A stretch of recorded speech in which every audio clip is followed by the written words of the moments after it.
bantay ng gabi.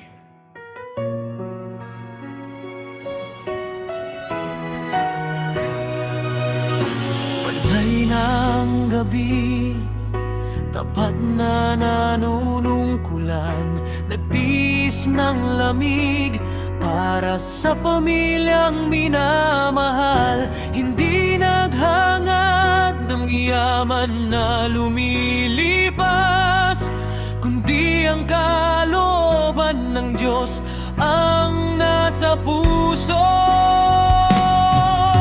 Mateo 6:34, walang aliping makakapaglingkod ng sabay sa dalawang Panginoon, sapagkat kapuotan niya ang isa at iibigin ang ikalawa.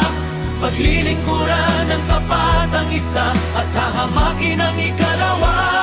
Hindi kayo maaaring maglingkod ng sabay sa Diyos at sa kayamanan. Mateo 6:24, ang aking dala, sa Diyos lang naglingkod, hindi sa salapi at ginto.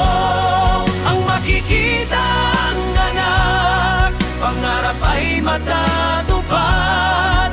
May biyayang naghihintay, payapa na ang buhay. Tapos na ang hirap, ganti ay darating na, katapatan ang buhay.